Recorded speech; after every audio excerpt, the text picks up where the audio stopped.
Informe 24, con Jania Novel. Gracias por continuar con nosotros. Bueno, México se ha convertido en un receptor sumiso de una política que viola derechos humanos y no genera desarrollo para nadie. Déjenme platicar con una de las voces más críticas sobre este asunto.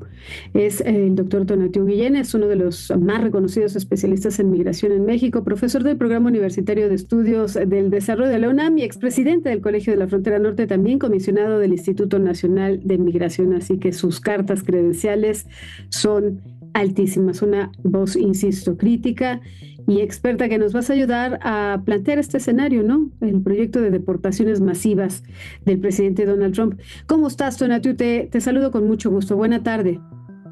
¿Qué tal, Jania? Buenas tardes y muy agradecido por tu invitación. No, al contrario.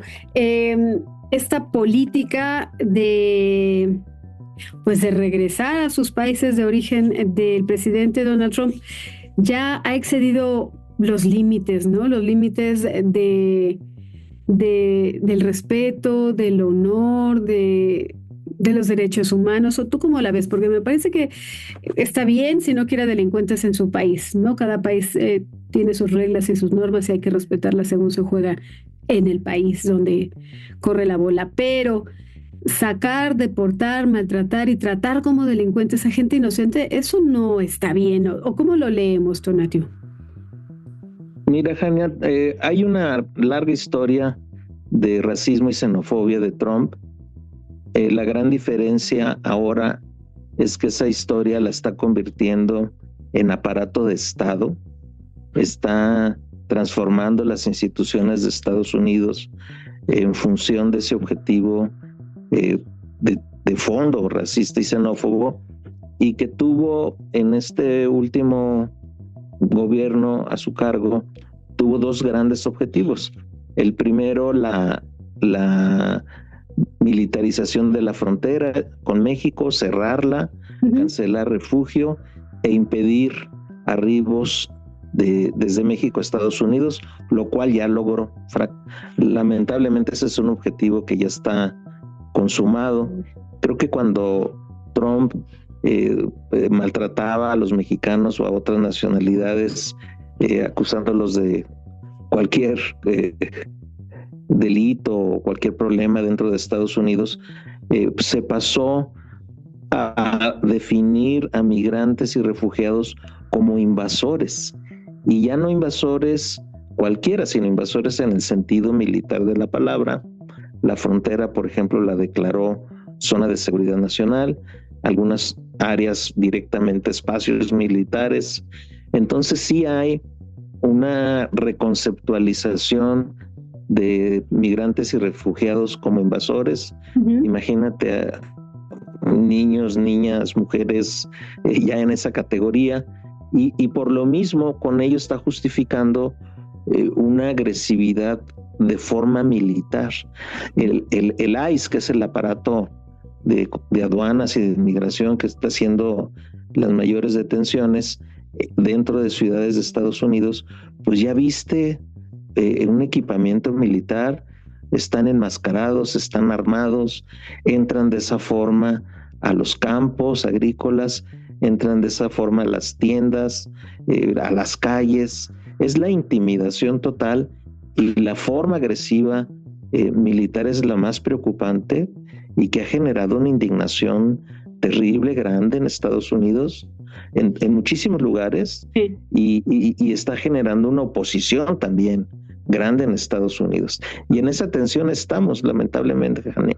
Recién escuchábamos al embajador de Estados Unidos en México que está llegando, que se le dio un recibimiento, que decía que ya aumentó a 40 millones de mexicanos Estados Unidos, así que son 40 millones también de votantes, porque hay muchos que ya adquirieron derechos. Esto que nos hablas, esta militarización de nuestras fronteras, el control del ICE y las prácticas, ¿cómo se está expresando? Es una invasión que deshumaniza a las personas, ¿no?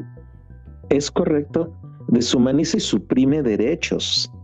Entonces hay toda una estrategia jurídica también del gobierno de Trump para suprimir derechos, para que migrantes no tengan oportunidad de un juicio, que no tengan oportunidad de asesoría jurídica. Últimamente, y me refiero a los últimos 3 días, el ICE ha emitido normas internas, memos, para ponerle en esta palabra, en donde se está autorizando a sí mismo a hacer deportaciones express a terceros países. Ese escenario solo retrata la supresión de derechos, pero la desesperación y obsesión y objetivo tan crudo y cruel de lanzar a personas de sus hogares, de sus casas, de sus familias, y enviarles, como ya está ocurriendo y ha ocurrido, a Panamá o a Honduras o a El Salvador, sí, o a otro grupo que anda por ahí en el Sudán del Sur, imagínate. Sí. Y anda haciendo arreglos con países de África también para que sean, otros países de África para que sean receptores de estas expulsiones. Entonces el tono ya de crueldad, Jania, ya está en el nivel más alto, y creo que lo peor todavía está en camino. ¿Y cuál es el papel que está jugando México en este proceso? Porque está aceptando las deportaciones de mexicanos y de otros países, ¿no? Lamentablemente México se alineó a los proyectos de Trump de control y de expulsión de migrantes desde el año 19, Jane. Ahí, en aquel periodo, con su primera amenaza de aranceles, México pues cambia dramáticamente la política migratoria, la militariza a través de la militarización del Instituto Nacional de Migración y la autorización para que la Guardia Nacional tenga también funciones de control migratorio. Esa herencia todavía está viva y la tenemos. Uh-huh. Y ahora México pues le agregó 10,000 soldados a la frontera, sí, que tienen un rol de inhibir cualquier cruce y de contención. Y del otro lado México recibe, dice el gobierno, por razones humanitarias, a extranjeros cuando no está en su obligación, pero describe este alineamiento que te comento y que muy probablemente avance a un cuadro más crudo, más amplio, que se incrementen números. Seguramente vamos a tener números muchísimo más altos de extranjeros enviados a México y de mexicanos. Ese cuadro es muy probable porque ICE y los recursos de detención en general se han multiplicado varias veces, Jania.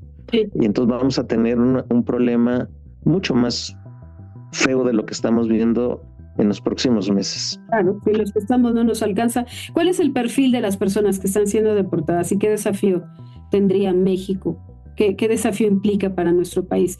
Porque habrá mucha gente que pues tiene todavía la capacidad, ¿no? Son personas productivas, en edad productiva, pero pues muchos son o están huyendo de la guerra, son refugiados, son asilados, y también podría colarse gente pues que esté implicada en bandas, en mafias, en estas pandillas, ¿no, Donatiuh?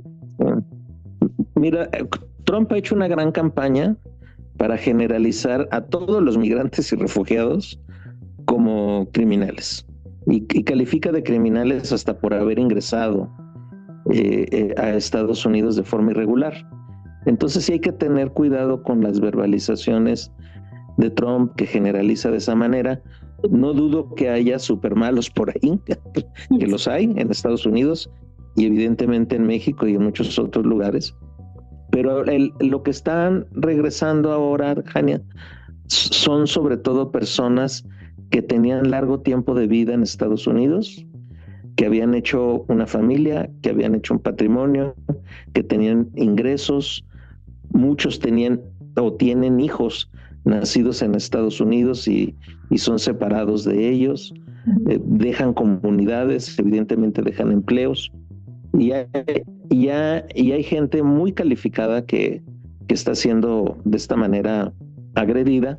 Y para darte un dato solo de edades, de los últimos meses, los retornados a México, en el 80% están en las edades de 20 a 45 años. Sí. O sea, personas en edad productiva, pues, particularmente potente, sí. Y que lamentablemente no hay un programa en México que tenga conciencia de ello y que aproveche en el buen sentido de relacionar con desarrollo y que les dé oportunidades en el país. Esa parte todavía no ocurre, no hay más que pequeños apoyos, y la parte mayor, la parte cruda, por ejemplo, de familias separadas, no tenemos estrategias dirigidas a su atención, Jania. Sí. Y sobre esta huelga que se espera a lo mejor también sea masiva de 3 días de migrantes organizados en los campos de California, ¿qué ocurrirá? ¿Servirá de ejemplo, no sé, de un tema significativo de si nosotros no se puede? ¿Qué crees que pase? ¿Cuál será el escenario, Tonatiuh? De entrada hay que ubicar este paro dentro de una cadena grande de protestas y de resistencias. Sí. Este paro se suma a todo lo que ha hecho el gobierno de California y alcaldías en California, se suma a protestas que han hecho empleadores, sobre todo en los sectores agrícolas, se suma a lo que han hecho las comunidades mexicanas. Recordarás que salen a la calle y se manifiestan y expresan su oposición. Y este paro particularmente es interesante también por el llamado a la dignidad del trato, sí, a las personas trabajadoras. Es un paro que es interesante porque no había ocurrido en muchos años un movimiento de este tipo. No es algo de los sindicatos. Los sindicatos agrícolas probablemente se sumen, por lo menos en la zona de California, pero puede dar la gran lección primero de demanda de un trato digno y de respeto, y segundo, de la importancia que tienen los trabajadores de todas nacionalidades, evidentemente casi todos mexicanos, en los campos agrícolas. Entonces sí es un llamado de atención, un llamado a la conciencia, sí. Y muy probablemente de aquí, Janet, surjan más críticas a lo que está haciendo Trump en materia de migración, y surja, ahí es donde viene la velita, ojalá, posiciones que ya reivindiquen la regularización, sí, de las personas que están en situación jurídica no adecuada en Estados Unidos, y que avancen hacia un trato civilizado, que por cierto está en la legislación de Estados Unidos, no se estaría inventando nada. Sí hay caminos para regularizar personas, y puede ser que por ahí, y tomar conciencia del valor, de la importancia y la necesidad del trato digno y respetuoso. Te agradezco mucho esta conversación, tus palabras y el análisis sobre todo, Tonatiuh. Hacemos una pausa y vuelvo de inmediato, no se vayan.